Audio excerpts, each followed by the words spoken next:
Welcome to Srochi and the King, a brand new show for the Hoopball podcast and video network. He's Adam King. He is the King. I'm Alan Srochi. I am the Srochi, and this is our new fantasy basketball centric show. Incredibly excited, Adam. How are you feeling, man? How are we doing? I'm good. I'm looking forward to it. All happened pretty quick. I mean, we came up with this idea a couple of weeks ago, I guess, and then you went Yeah. away and then came back and we were ready to go. Yeah, man. I mean, you were just like, hey, how do you feel about just doing a regular show together? And I'm like, that sounds fantastic. And it was as easy as that. You are a very accomplished fantasy mind, pretty well known. So, I'm happy to put my, Sroki brand on that as well to sort of, further that in the fantasy community. But obviously, no, like this is cool. This is we've been throwing around a bunch of ideas. We are just excited to kind of get to work here. Whether you are watching us live on YouTube or you find us on Apple Podcasts, Stitcher, Spotify, what have you, we appreciate you guys tuning in, and we are excited to bring weekly fantasy basketball content to your sub boxes every week. The basis of the show, if you haven't read the description, is this is really just a variety hour of fantasy basketball information. Me and Adam are going to go through the top stories of every week gone by. Really, that's a bookend with the latter portion being a live Q&A that we will hold with people who tune in on YouTube, drop comments in the chat box. Adam and I will pull them up on the show, and it could be about anything that we've talked about. It could be about your fantasy draft coming up. It could be about, I don't even know, anything fantasy basketball centric. Adam and I will answer the questions that we just find to be, I don't know, pertinent and, that we have good answers for. We can maybe just skip over the ones that we don't know. But then in between all that is just going to be the meat of the show, where every week Adam and I will come up with some topic, either, in some game show format or just breaking down trends, what have you, just whatever we feel is just the most relevant thing to talk about fantasy wise. And being that our debut show is happening during the NBA preseason, first week of preseason action is in the books, we're going to just share some notes, figure out fact from fiction of all this stuff that we're looking at right now. We've got a really good show for you all today. Adam, you're still kind of rubbing the cobwebs out of your eyes over there, but I assume that you are wired like I am and ready to go for some hoops talk. Always ready, and fantasy never sleep. Well, and over here, I mean, I'm used to having to get up early to switch on pretty quickly. Yeah. So no, I'm ready if you are. I am. And look, when we do more of these shows going forward, if you ever want to have a day where we flip it and you have me get up at 4 a.m., I'm happy to extend that to you, because, it'd be fun to mix it up. I'll get my coffee and you can have a beer off to your side. Yeah, that would be weird actually, because pretty much everything I do is early morning. So it would be odd doing something. I mean, look, this is your show too, man. So that you have the power here. If you want to just throw, we can just do a little back and forth. It could be fun. I don't mind getting up that early. I'm probably going to have to for a few fantasy drafts I have coming up anyhow. So yeah, yes, no, we're certainly in full swing now with drafts, and I've got a couple going on at the moment. So hopefully this discussion helps me as well with some of my decisions that I've got coming up. That's kind of my hope too, is that this is just like most things that I've been doing with hoopball. This is just, I learn as I go. So let's just dive right into, we're going to break down the top stories from this past week. Not a whole lot that has crossed the wire, although we did kind of get some, I think it's deserving of breaking news. Before you and I got on about an hour ago, we saw the Brooklyn Nets had a press conference with Steve Nash, and he had the following thing to say about the Kyrie Irving situation. Quote from Nash: "I think we recognize that he is not playing home games. We're going to have to, for sure, play without him this year. So it just depends on when, where, and how much." This is to my knowledge, the most definitive statement from anyone in the Nets organization about the Kyrie Irving situation.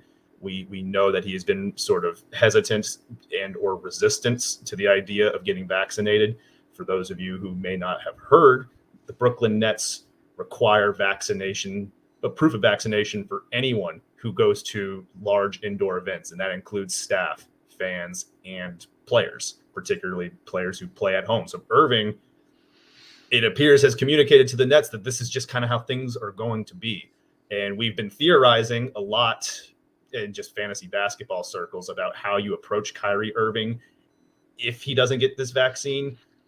Steve Nash today has sort of taken that from an if, he's sort of taken the if out of the equation. It seems like we are, to at least start the year, that's the expectation. So if we were just to treat this as a certainty now, Adam, I mean, fantasy drafts are happening now, happening next week. Kyrie Irving's a second-round projected guy in all of those types of leagues. Where are you drafting him, if at all? Look, it's hard. I think for me, head-to-head, I'm not going near him because I think where I'm prepared to go, which is probably outside the top 50 at minimum, but more like top 80, he'll be gone by then. Someone's going to take a flyer on him generally. And look, I mean, maybe it gets to a point in the season where he goes, look, I probably need to get vaccinated.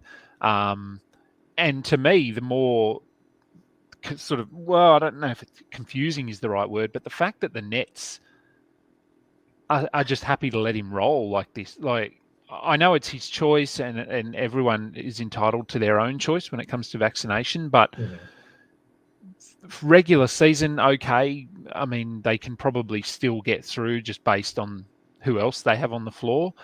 But come playoffs, if that means he can't play half their playoff games, then, and I mean, look, who's to say that their first round or second round matchup isn't against the Knicks? And then he can't play any playoff games for them. I don't know. I'm just really surprised that they haven't sort of come up with sort of some sort of ultimatum, but I guess they're respecting his opinion. I mean, it's always kind of been that way with the Nets and Kyrie, like where he had those unexplained absences last year too.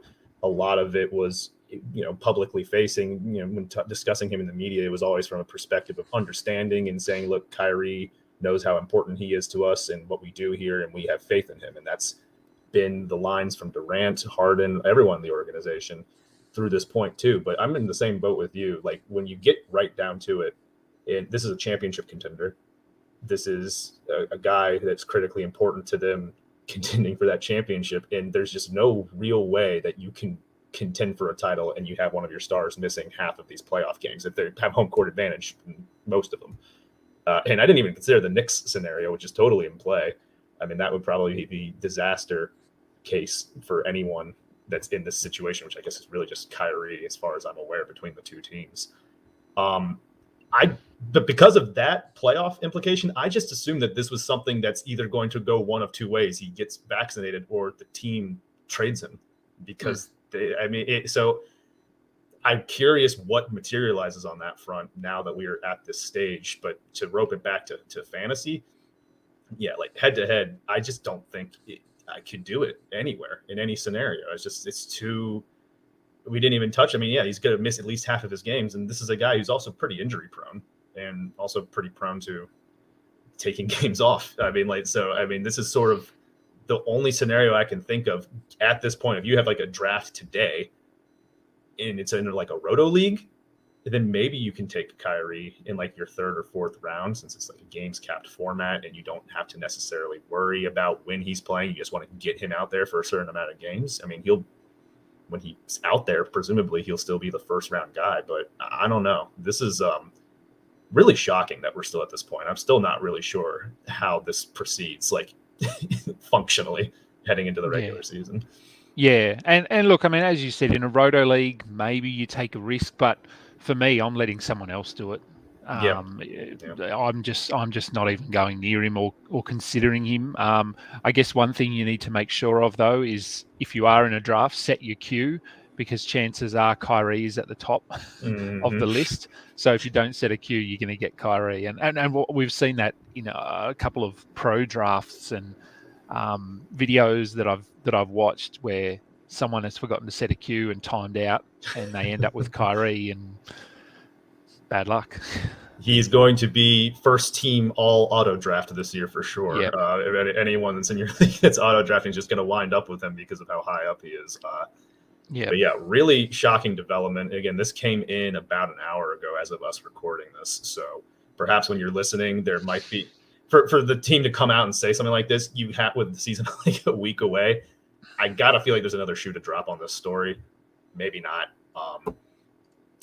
Maybe some trade talks start materializing. A candidate perhaps that he could be traded for. It's our story number 2 of this week, and it's more of a non-story. But Ben Simmons continues to be a member of the Philadelphia 76ers, despite the fact that he is not functionally a member of the 76ers. He is continuing his holdout. The update that we got this week, in quotation marks, was that he remains confident that he's going to be dealt. He's cleared out his home in Philadelphia. I believe there was some note about his representation, like appealing, like this money, like he's already started to lose money. And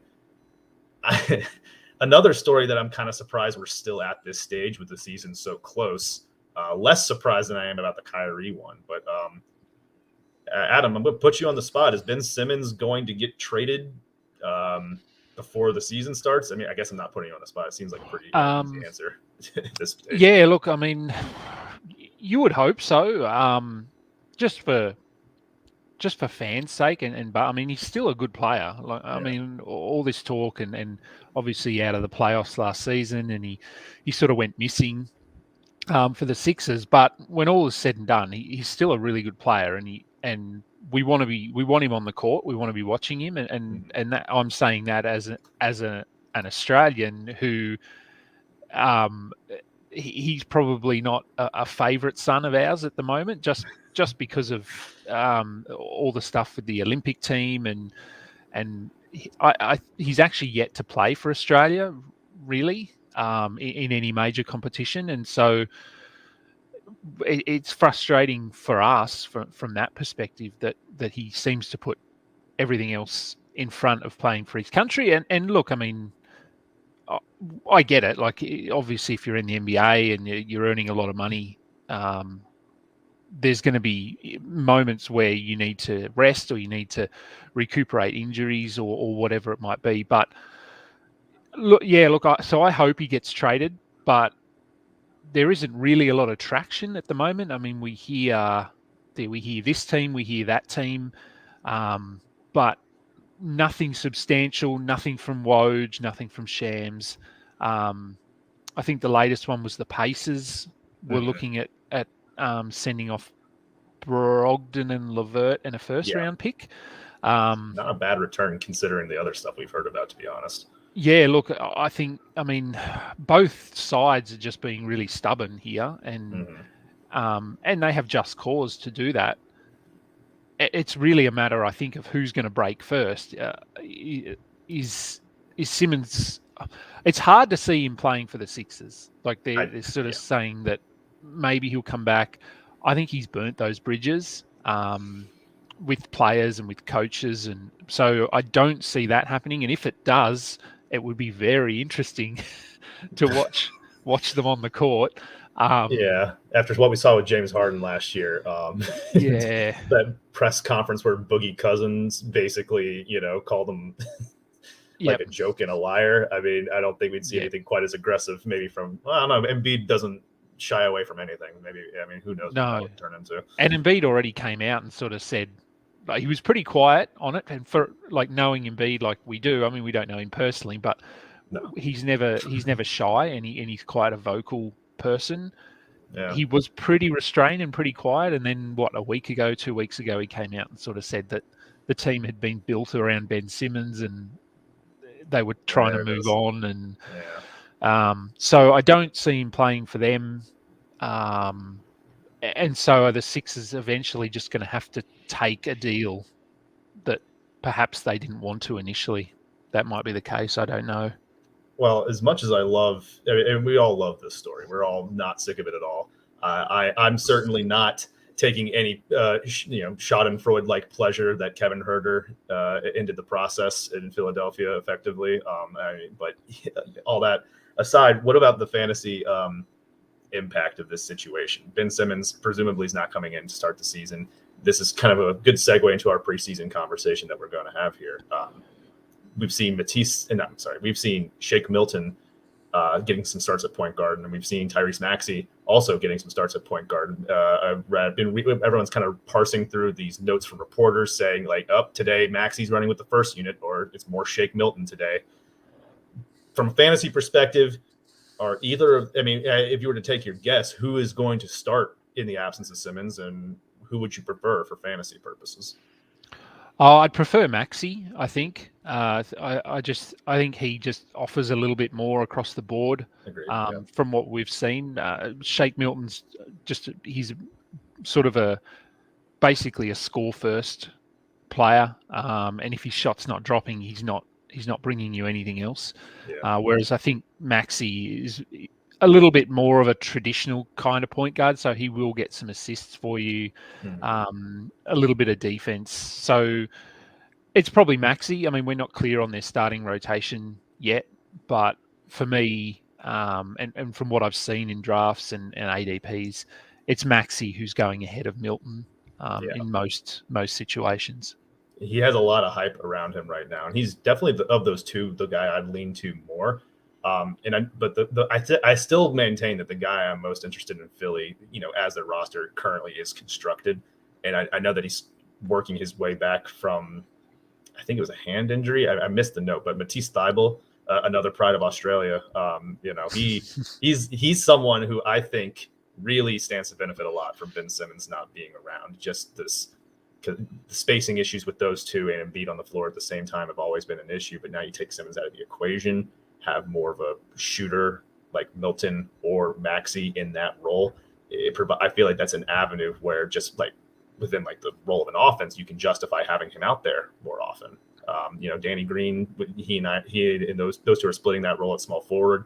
Wouldn't hurt to dial Green's minutes back, get him safer, and maintain him for a playoff run. And look, Thybulle is already in a reserve role, probably the best steals and blocks guy in all of fantasy basketball. You throw an additional 5-6 minutes on top of what he's already been doing, and you got to imagine that just amplifies things. So whenever he does return from that injury, I still don't remember what it is. I should have thrown that in my notes. It's a shoulder. There it is. Yeah.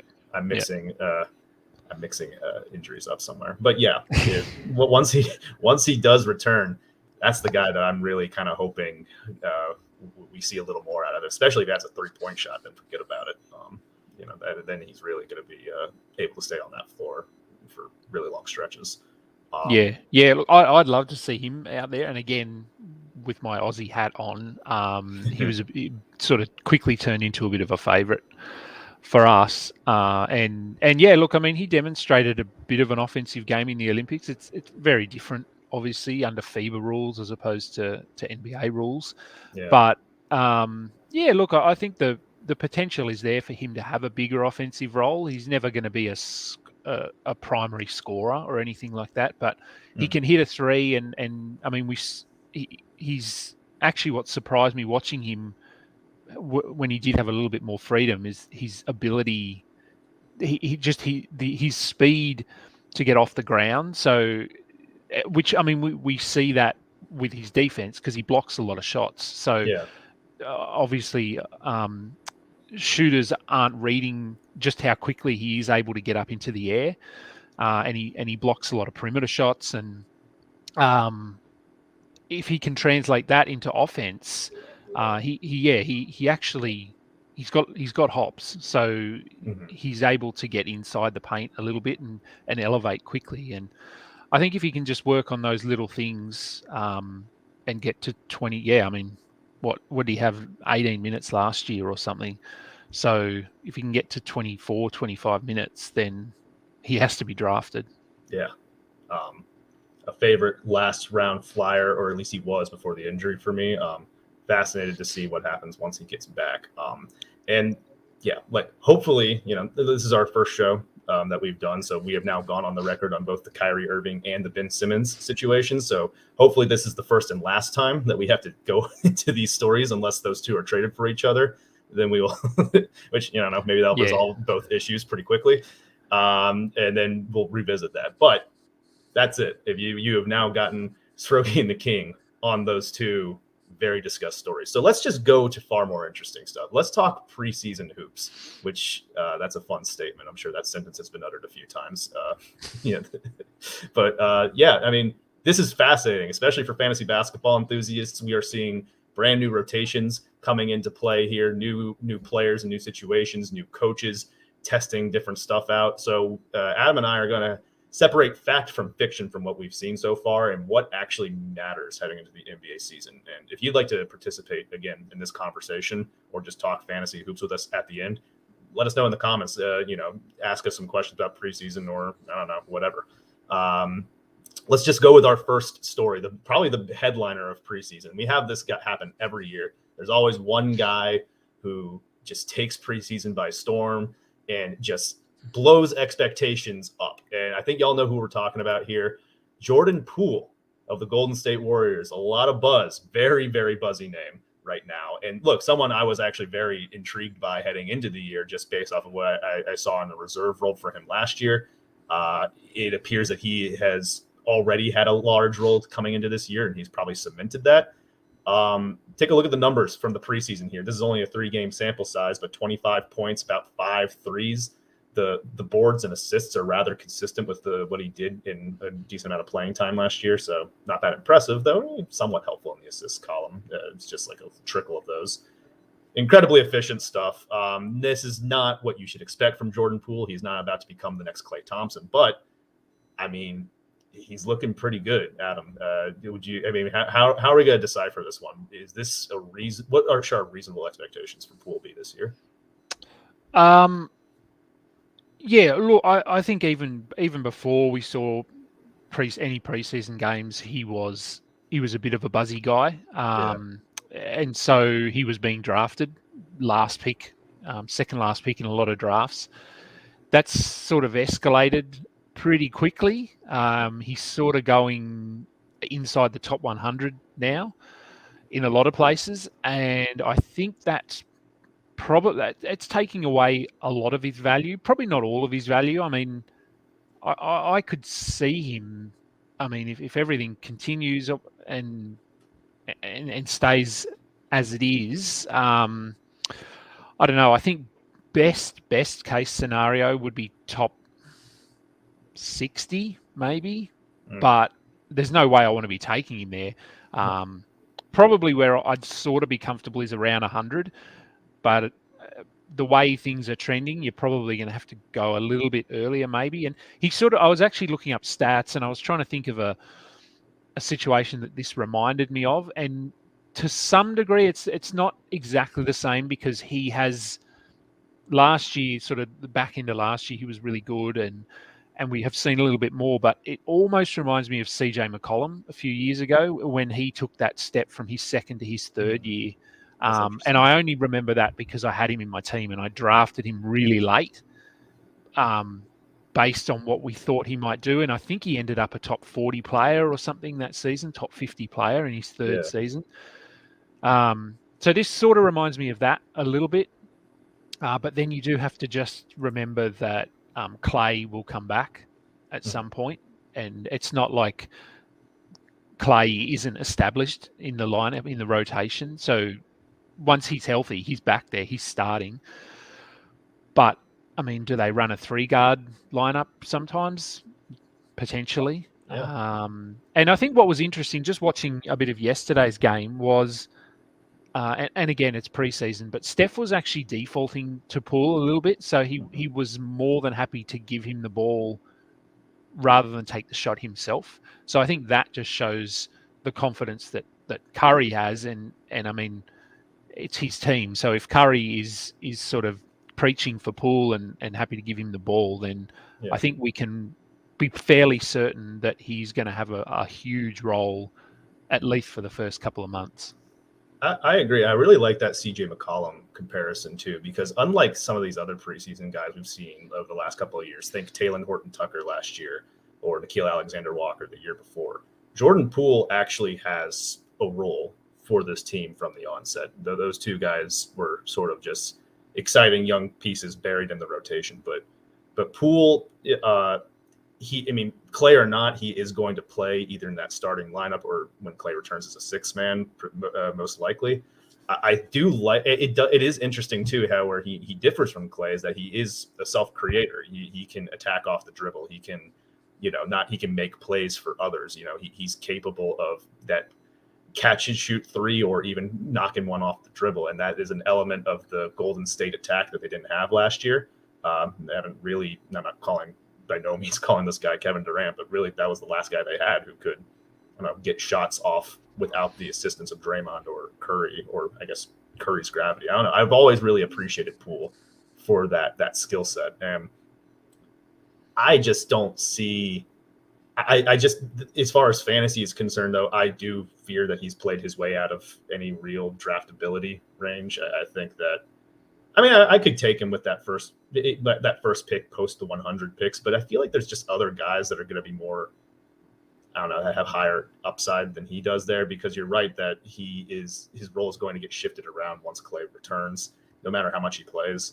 And look, this Warriors team is deeper than they were last year too. Another guy in this preseason action that's really, impressed with just his shooting touch has been Otto Porter. Different position than Poole on the floor. He can play that small forward or small ball four role. I think that the latter is what they anticipate for him in a lot of Draymond center lineups in particular. But that's a guy who seems to be a much better fit than, say, Kelly Oubre was last year, just for that catch and shoot ability. But he's been very impressive, and we always sort of expected that he would separate himself from the fray of Nemanja Bjelica and perhaps even Juan Toscano Anderson, though he does have some institutional sort of backing there for JTA, that is, to maybe get some minutes. But your impressions on Otto Porter too. Do you think that this is a guy that's going to have some chance at fantasy value, just given what we know he's done in the past, and this renewed shooting touch in Golden State? Yeah, look, I think so. He's not going to be. He's been a top 40 player multiple times, top 50, top 40 player. That generally comes on the back of the low turnovers and the efficiency. He's never been a volume guy, so he's never been a 20-point scorer or anything like that. So, but certainly a better fit than Kelly Oubre from what we've seen. And yeah, I think he just comes across as one of those guys that other players enjoy playing with. And he can fill a number of roles. He can even play small ball center if they go really small. Draymond Green obviously does a lot of that as well, but we've seen in the preseason that the Warriors are going to have to go small because, they have Kevon Looney, but he's not sort of a proven center by any means. And they have got Wiseman to come back, but we don't know when that's going to happen. And we saw how that turned out last year. So they are going to have to run small lineups. And so I think that helps Poole and Porter, because they can, even when Clay's back, as we've seen, with the injuries, I guess, raise a few questions, but Clay has always been a pretty good on-court defender. It's never really translated into fantasy, but he can defend the wings. So do they play Clay at the 3 and leave Poole at the 2?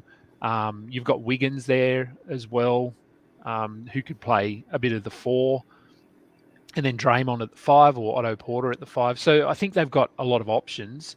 So Porter is a guy that I'd be looking at with your last pick, because I would say his role's not going to be the same every night by any means, but I think his playing time is going to be low 20s, mid 20s in terms of minutes every night. Some nights it might get up closer to 30, depending on fouls and matchups. So yeah, look, I think he's a really good guy to grab with your last pick, and just see what happens.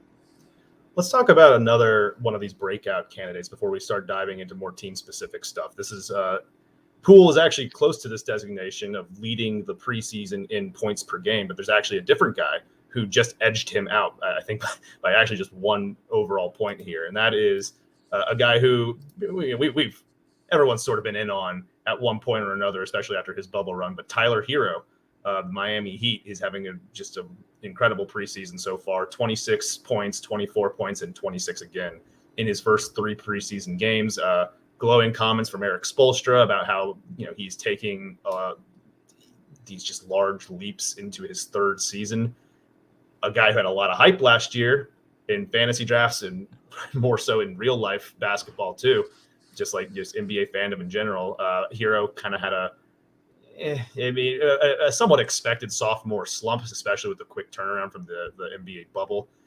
He just, the fantasy stat set never really materialized outside of some good points and decent assists numbers from the wing spot.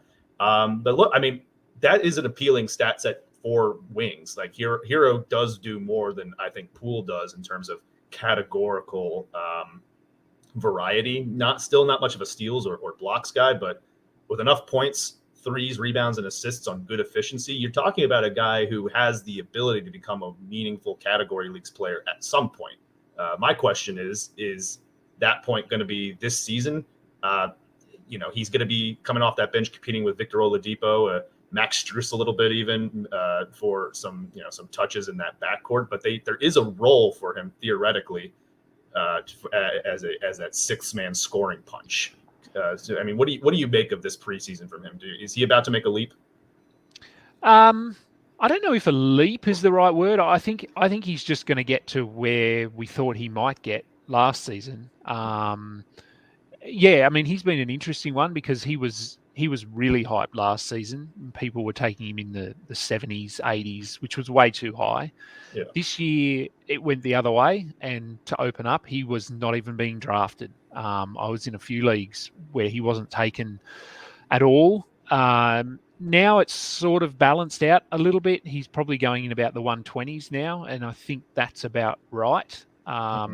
He's probably got a bit of upside to beat that, obviously, but I think he's a little bit of Jordan Clarkson-esque.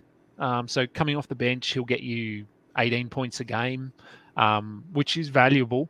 But as you said, he does rebound quite well for his position. So I think he's potentially had a few double-doubles thus far in his career where he's had at least 10 rebounds.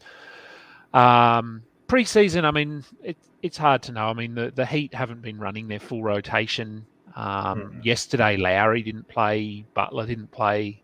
Adebayo didn't. I think they only had 8 players or something yesterday, or 9 players. So, yeah, I mean, it is a bit overblown, but yeah, again, I'd be okay with taking him with one of your last picks. I wouldn't be reaching into the top 100 to take him, but if you can get him at around 120, 130, a guy that's going to give you 18 points a game, 2.5 threes, and he's generally a pretty good free throw shooter as well, so he can help you in that category.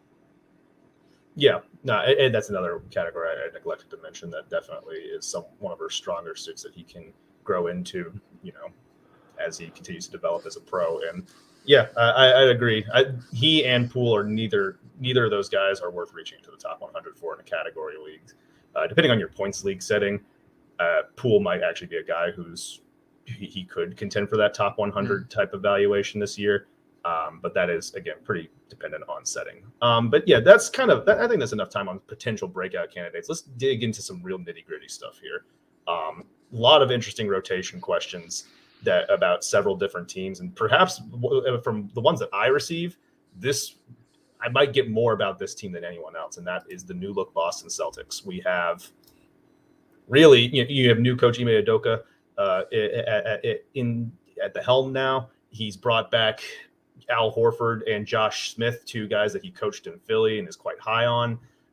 And we are now sort of asking, we know these 3 guys, Jason Tatum, Jaylen Brown, and Marcus Smart. I think it's fair to pencil them into the starting lineup. But all offseason, we've been asking questions. Well, are they going to go with 2 bigs? Is Al Horford and Robert Williams going to start? If they go with 1 big, is it just going to be Al Horford or just Robert Williams? What about Dennis Schroeder, who they brought in the offseason? Josh Richardson, he could be a starting shooting guard candidate. Peyton Pritchard heading into his second year. Like, this is a team that, I mean, they really have a ton of options to go with. And, just taking a look at some of, just focusing on their rotation so far. In their first game, they rolled out Horford and Juancho Hernan-Gomez, another addition in that starting lineup, sort of bumping Tatum up to the 3, Brown at the 2. We saw them in their most recent game go with the Horford, Robert Williams front court lineup. So it would appear that they are leaning towards putting Tatum from 4 to 3, kind of having Jaylen Brown be the shooting guard, Smart being the starting point guard, and then some combination of bigs. That's just my read so far. I don't know if that's going to be set in stone, but I mean, what do you think here? Who is the most likely to start at that center spot? We'll start with that. I think it'll be Robert Williams starting. He's probably been a bit underwhelming in the preseason so far. He was really hyped coming in. But as we know, I mean, generally as players' minutes increase, their production decreases. So you can't just take his production per 36 when he's playing 18 minutes. And if he's going to play 26 minutes, just sort of go up mathematically and say these are going to be his numbers, because fatigue sets in. They need to avoid foul trouble. I mean, if you're only playing 15, 18 minutes, you can basically go out and just throw yourself around and try to block everything. If the Celtics are looking for him to play 26 minutes a night, they're going to need him to stay out of foul trouble.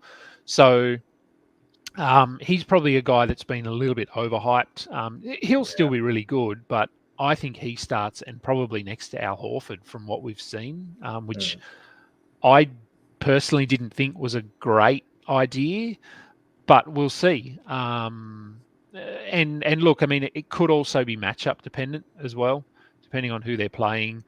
They might switch things up there if they need to get Horford in as the starting center occasionally and slide Josh Richardson in to start. I don't think Schroeder starts. I think he plays sixth man, and I think that's a better role for him.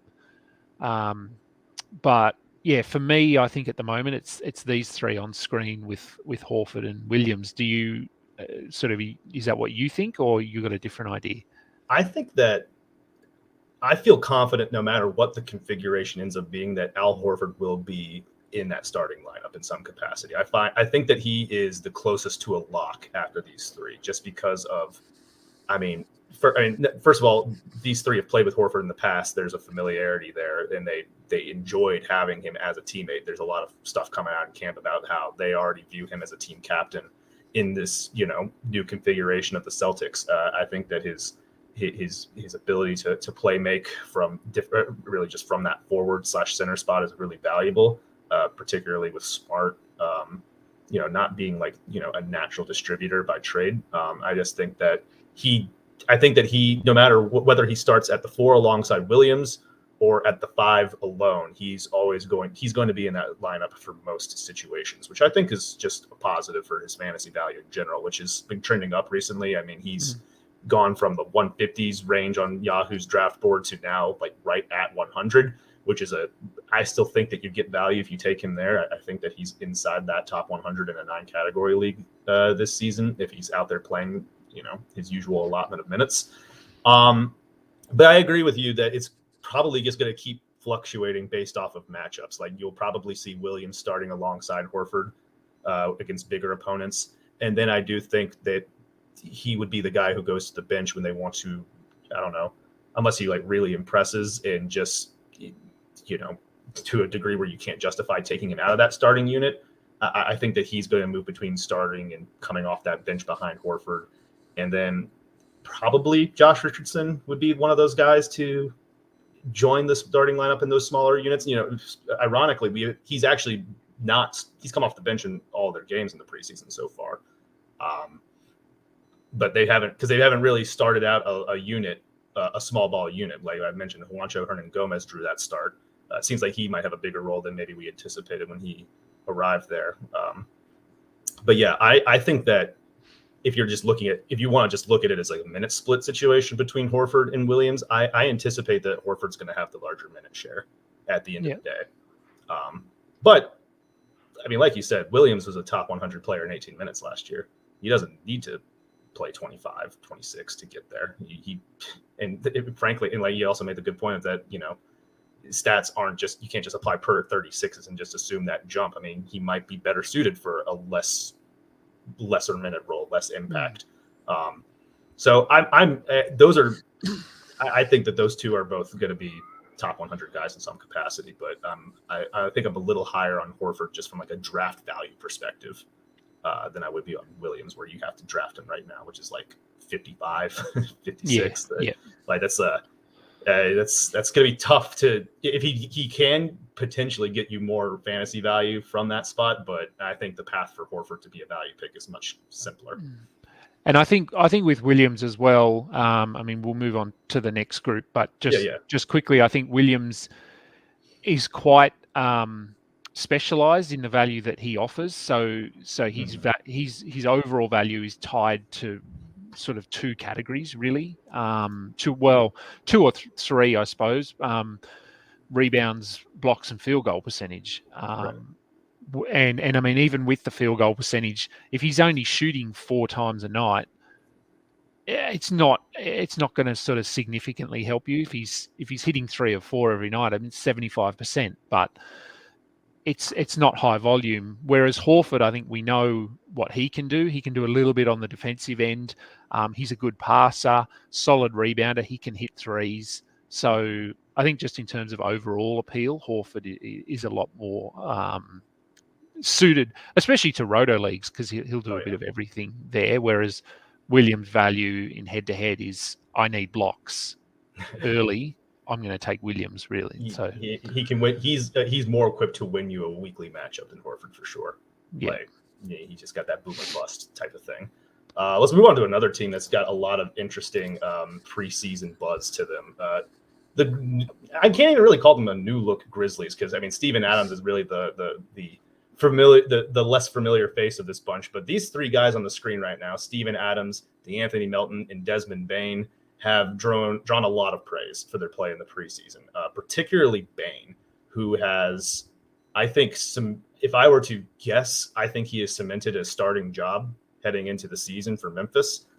He is just been, I saw he played against the Hawks last night, and man turned into Jordan Poole, I guess, out there. I mean, hitting every deep 3. It was just an absolute shootout. But Melton's also been really on from deep. And Steven Adams has actually been, he's looked like a much better fit just in terms of the system that Memphis employs than how he looked in New Orleans. All 3 of these guys have varying levels of interest in fantasy basketball this season.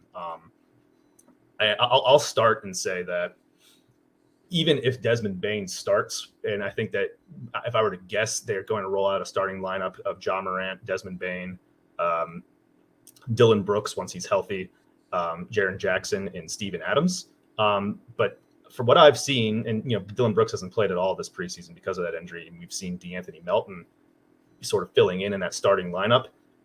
The fact that that's happening this year seems to signal a shift in how Taylor Jenkins looks at him in the rotation this year, where a lot of last season with DeAnthony Melton, there was a lot more deferring to Grayson Allen, who's no longer in Memphis, for playing a lot of those minutes at the 2. There just seemed to always be this reluctance to give Melton a consistent rotation role. And my biggest takeaway for this team in this preseason is that no matter if he starts or comes off the bench, he has a rotation role.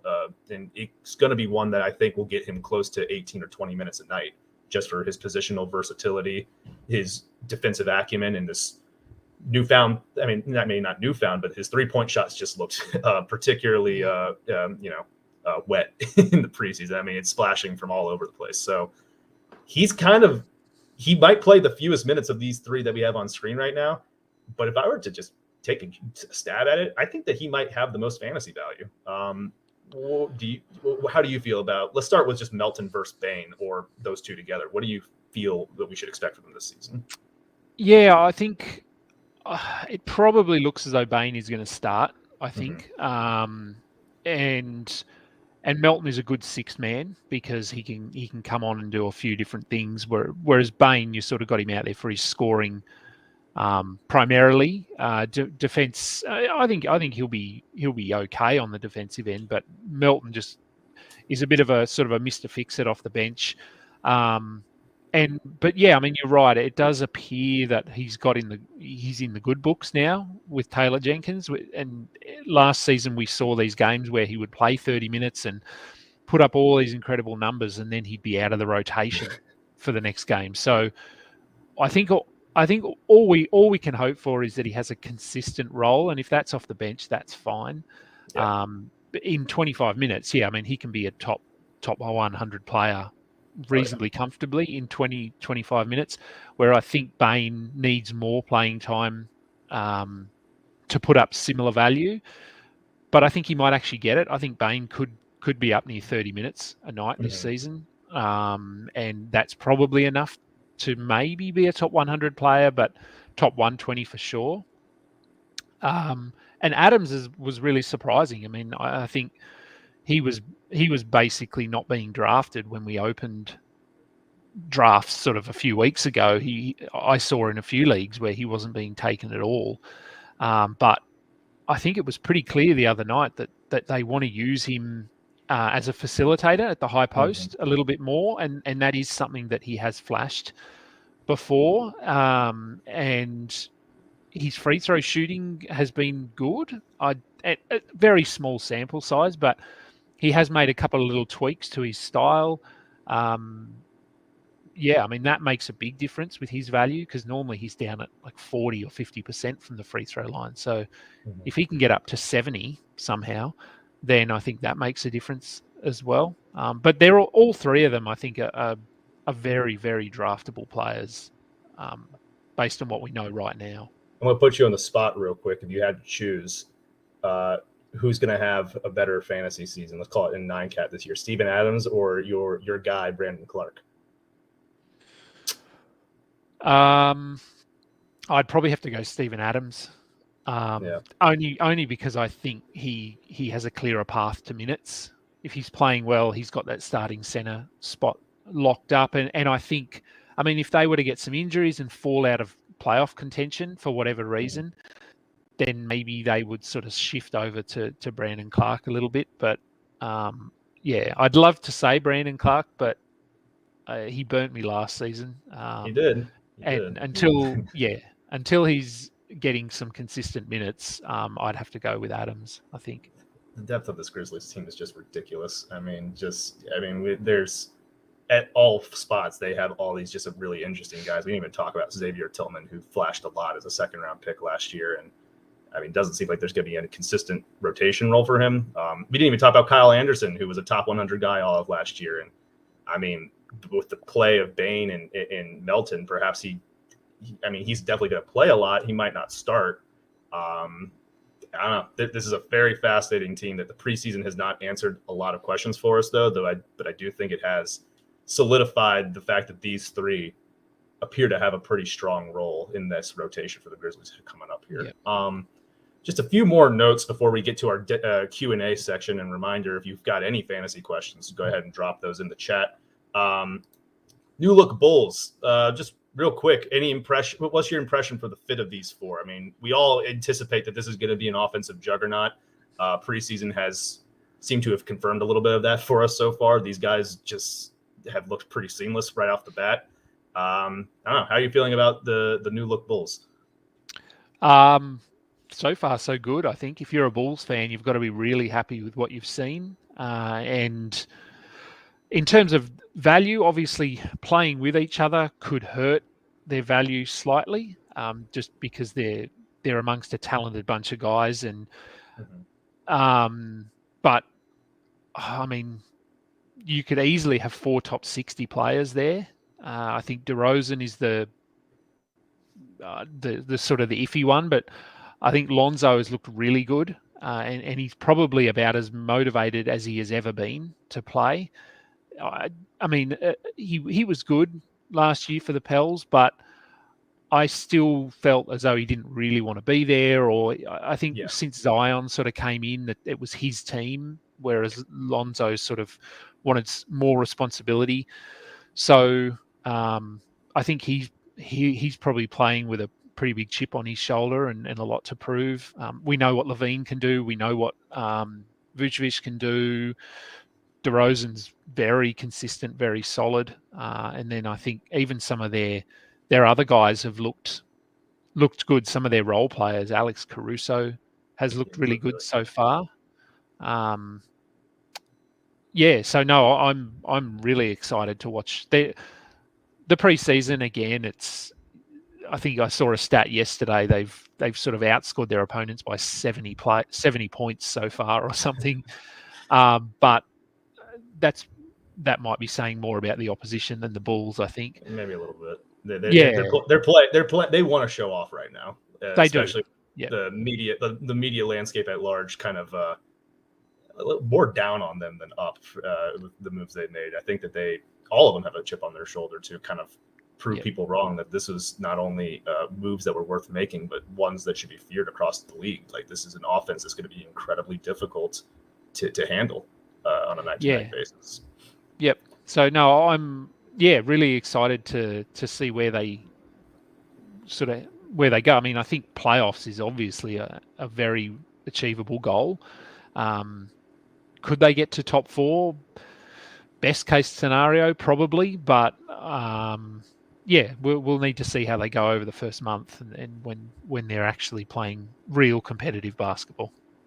I am very interested to see that. I hope that Patrick Williams comes back soon too, because he was a guy that I was pretty high on as a potential. I don't know, just someone that people may be sleeping on a little bit. Just as he's this team's best defender.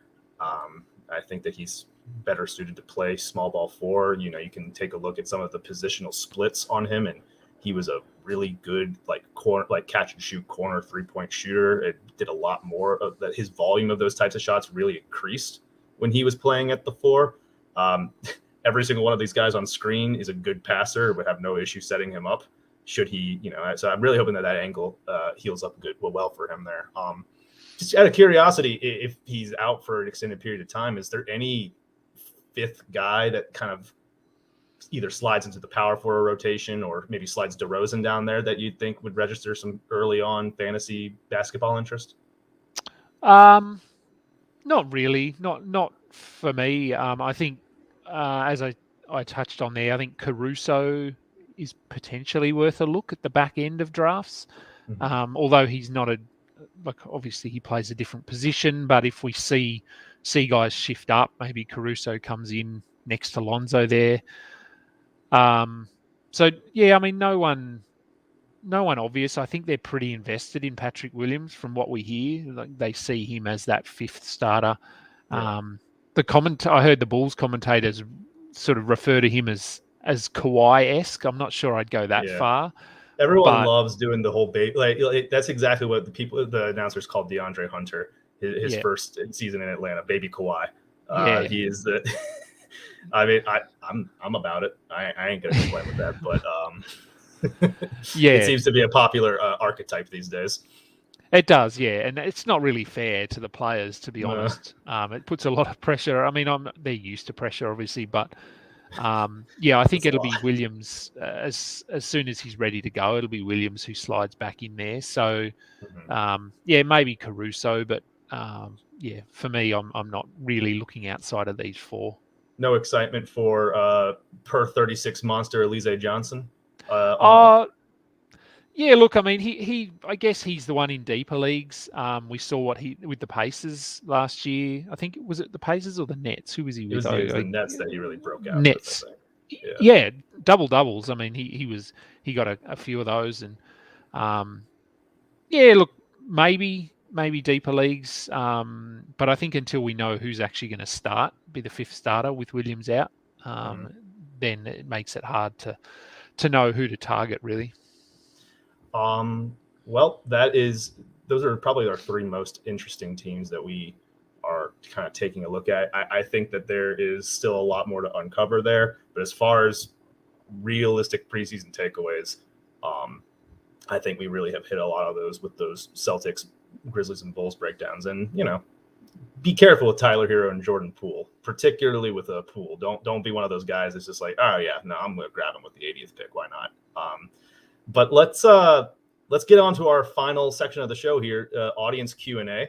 This could be on any fantasy topic really at all, as long as, Adam and I have got a good answer for you, which I'd say we generally do for the most part. Let's start with our first question right here from MVP1523, asking us to choose between Darius Garland or Kevin Porter Jr. in a 9-cat head-to-head league. Specifically, he wants to know, will Garland be able to maintain field goal efficiency?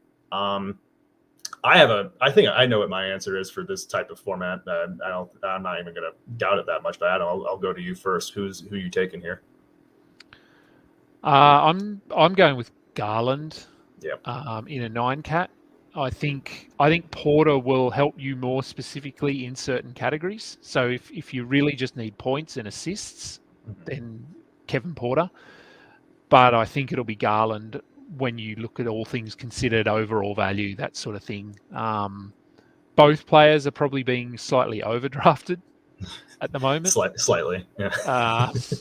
But yeah, I think for me it would be Garland. I mean, he hasn't been great in the preseason so far. And I think the Cavs rotation is another one that we could have talked about easily, but it looks like Mobley is going to be starting for them alongside Jarrett Allen. So, I mean, and even Jarrett Allen is fairly new to that rotation in the big picture. He only came in sort of midway through last year. Garland had some injuries. They were toying with different rotations. So I think once the chemistry builds between Garland and some of those other the big guys there, I think he'll settle in nicely. So yeah, for me, it's Garland.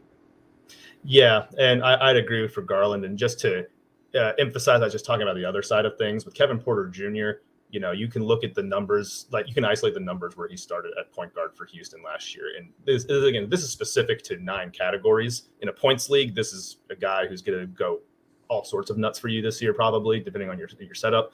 But for Kevin Porter Jr., it really is just the eye-catching stuff. It's the points, the threes, and the assists, and all will be valuable from a fantasy perspective this year.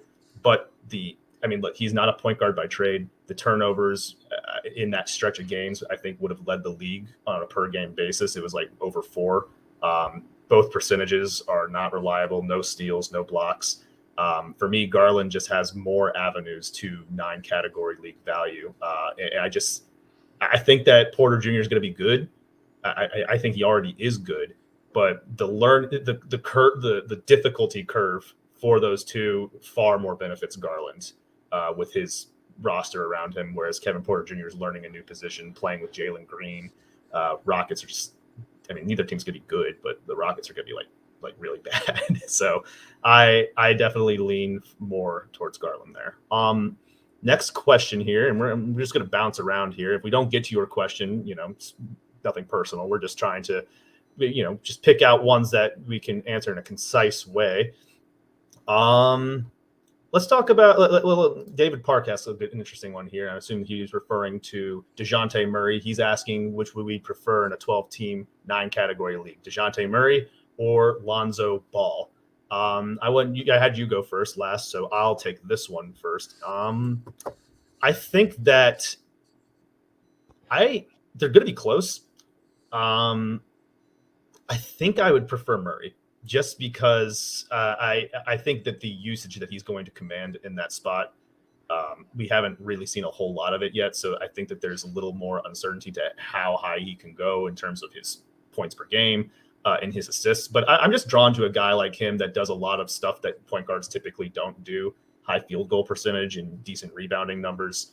I think he's going to maintain those. And I'm interested to see, just how high he can go as that lead guard. How do you feel though? Would you prefer Lonzo in that setup, or do you kind of lean Murray?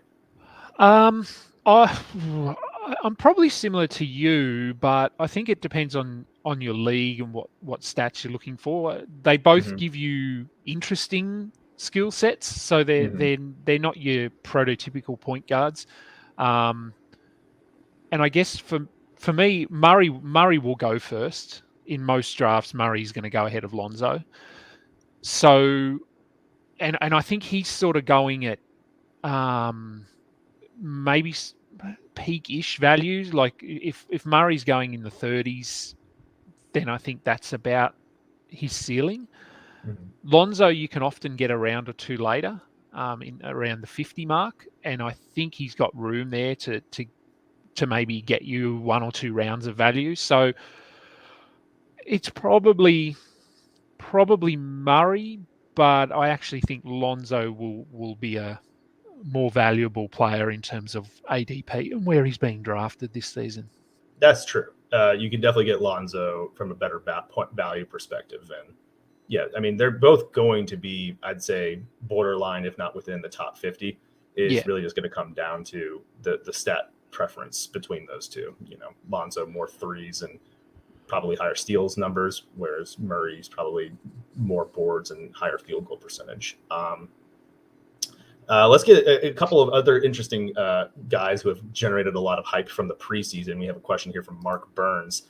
2 questions. He is interested in the impact that Bones Highland out of Denver and Trey Murphy out of New Orleans, what kind of roles they're going to be having this year. Murphy in particular has drawn a lot of interest, a lot of buzz as a guy who could potentially jump into that starting unit, if not play a pretty large role off the bench. Very positionally versatile, good outside shot. He's impressed a lot. He's the guy that I think has well, I don't know. These guys, I mean, Bones Highland has a role to play in Denver this year without Jamal Murray for sure, just as this, just has a scoring guard. I don't know. Who do you prefer here, if either of them? Look, I think they're both fine as late round picks. You're looking for upside purely at that point in the draft, so taking either of them is fine. Highland's interesting. I mean, he's been really good in the preseason. Mm-hmm. Will Barton hasn't played. They've got Campazzo and Monty Morris as their, I guess, penciled in as their sort of guard, sort of, while Murray's out there. They're the two that were penciled in as they're going to get the most minutes, that sort of thing. Neither have been super impressive during the preseason. I think of the 3, Highland has by far been the most impressive. So to open the season, I think they'll go with what their initial plan was, which is Morris will probably start, and Campazzo will be the sort of the backup point guard there. But I wouldn't be surprised if you see 2 to 3 weeks in Highland's minutes slowly creeping up. If he can he gives them that offense, which is what Jamal Murray gives them. So they don't need a strong passer at that point guard position because they've got Jokic. So yeah, look, I think to start out, Highland is probably just going to be in the teens, but who's to say his minutes don't bump up to mid-20s if he's playing well and giving them that scoring punch off the bench, because they're going to need that.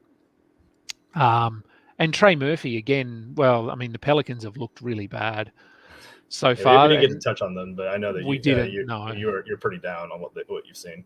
Just from what I've seen, I mean, they don't have Zion, obviously. Right. He makes a big difference. And Ingram hasn't played to his full capacity and hasn't even played all the games. So, I mean, they are going to look different come the regular season. But Trey Murphy, I think, I would say of the two, of him and Highland, Murphy probably has a better role locked in at the moment. So if I had to pick one, if it's your last pick, they're both there. I would probably lean Murphy at the moment. But either, as I said, either would be fine, I think. I'd probably lean Murphy too, but I don't think I'd be able to offer any more details that you didn't cover there. That was a pretty sufficient answer. So we will move on to, we'll take maybe 1 or 2 more here. Jackson has a strategy-focused question. He says that he has the 12th pick in a 12-team 9-category league. And he is curious what punt strategy you'd prefer if you were to go with Anthony Davis and Bradley Beal back to back. So you're on the turn and you have a choice of pairing your first with your second pick pretty much immediately. There isn't like, Adam, you can tell me if there's something that you can see with that particular pairing that I'm not, but those two actually kind of complement the weaknesses of each other's fantasy games rather well. If you were to go lean into a punt strategy, I might be more inclined to, I don't know, pair Anthony Davis with someone like Bam Adebayo, where you can, I don't know, sort of punt away threes as one of those categories. Or you have two bigs who really pile up defensive stats. You don't have to worry about drafting bigs later on. Both of them are actually, Bam more than Davis, but both of them can get you assists from those spots as well. I typically, when in these drafts that I've been going with Davis, I'm usually either punting assists or threes, or both. So I don't know. It's not wrong to pair those two together. It's not a bad idea to complement each other. But I don't know, Adam, how would you approach that? Yeah, like you said, they do complement each other quite well. You could probably go a couple of different routes there. 3-pointers is one, obviously, because AD doesn't hit a lot of threes, and even Beal doesn't hit a lot of threes for a guard. He gets a lot of his points attacking the basket. So neither of them are huge 3-point guys. I'm sort of just looking at their stats. Another option would actually be to punt rebounds, because I'm not sure Davis gets a ton of rebounds with Westbrook there this season. As we've seen, teams often clear things out for Westbrook to get the rebound and start the offense quickly. So Davis, he'll get 7-8 rebounds, but in the scheme of things, that's not huge. You can get other players that will get you 7 rebounds. You can get guards or wings who will get you 7 rebounds. So that's another option. And assists, as you said, is another one, because Beal isn't going to be a high assist guy with Dinwiddie there. Mm-hmm. And you have to think you're not picking again till the end of the third round. Assists are hard to get, like, early on. So because for basically you're going to be 3 rounds in and you're not really going to be competing in assists. So do you just go down that path?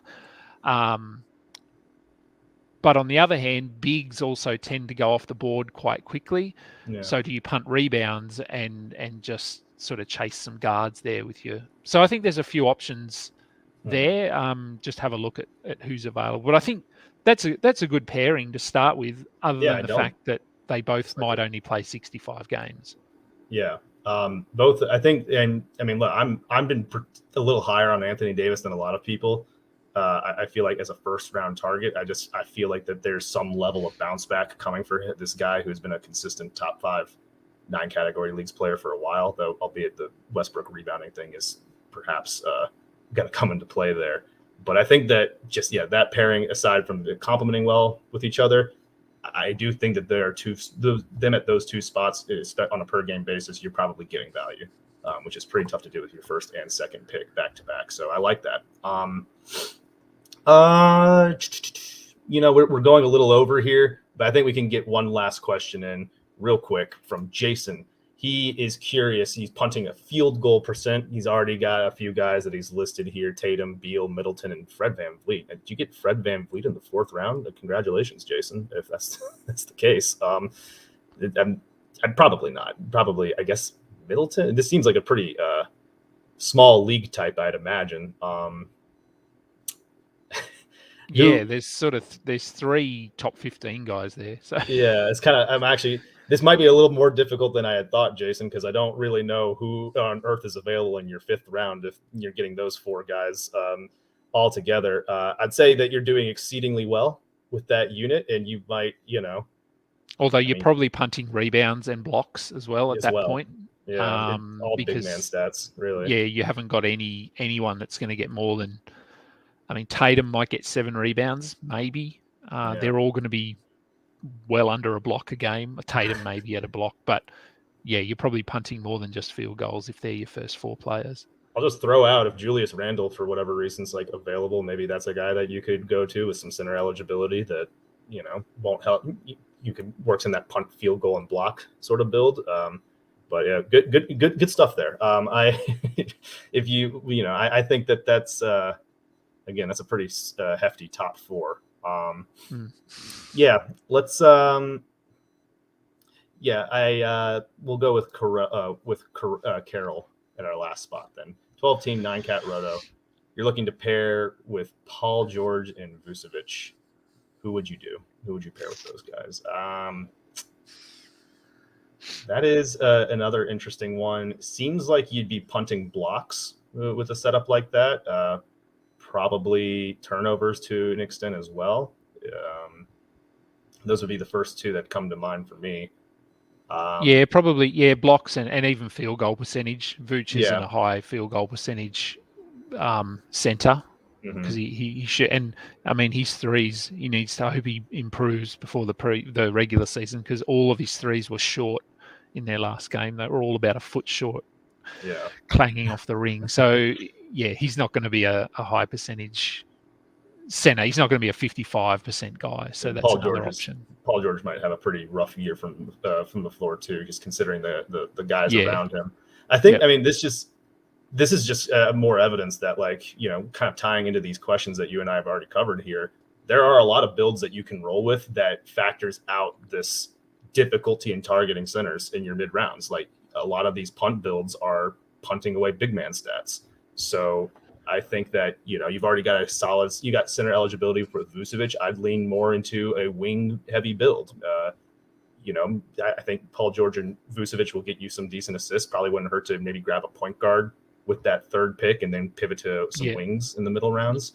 Yeah, I'd be looking at a point guard with your next pick, because if you're not punting assists, you need to get them early. So PG and Vooch will be good for assists, but you're going to need a point guard who's going to get you 7 assists a game, or 7 or 8 with your third pick. So that could be someone like Alonzo, maybe. Yeah, depending where you're picking. Drew Holiday, perhaps. I mean, he helped you with that field goal percentage, but, you know, decent point guard in that range. But yeah, I think that would be the build that we would take with that. So yeah, thank you guys for those great questions. I'm excited to field more of those with you next week. This for our first show, Adam. I think you and I did a pretty decent job at hitting all the beats. Maybe went a little over the time that we thought we'd hit, but hey, you know, like, it's preseason, baby. We got a lot to talk about. And if we're talking this much about exhibition games, imagine what you and I may be like when the really get rolling. Yeah, it's a scary thought. I think next week preseason will be done. Yeah. So we'll basically be wrapping up the preseason, but we may have a bit more information about what starting lineups are going to look like, projected injury, sort of how much time players are going to miss, that sort of thing. So yeah, I think next week we'll have another preseason sort of flavor to it, and then it'll be into the regular season. I'm sure a ton of y'all are going to have questions about your draft. If you're like me, I'm drafting as close to this regular season as possible. So bring those draft questions, forward. We will be answering them. This is Srochi and the King, a hoop ball presentation. Subscribe through your podcast provider. Subscribe to the Hoopball YouTube channel, youtube.com/hoopball. We do the show live here, so you can watch it before it's uploaded to your podcast feed and participate. This is a lot of fun, Adam. This is I'm glad that you and I put this together, and we got a really exciting season ahead of us. So I'm excited. It gives me a reason to get up nice and early, so that's a good thing too. I've appreciated watching the sun rise from your perspective here. It was a little dark when we started, and now it looks like you could open up those curtains there and just, you know, get all the vitamin C that you need, vitamin D. No, we're due for a wet week apparently, but it's quite nice out there at the moment. So enjoying spring and starting to warm up. Yeah. Well, it's going to be, we're in just like that. We are warming up here on Srochi and the King. Thank you all for tuning in. We will catch y'all next week as well. Thanks for tuning in, everyone.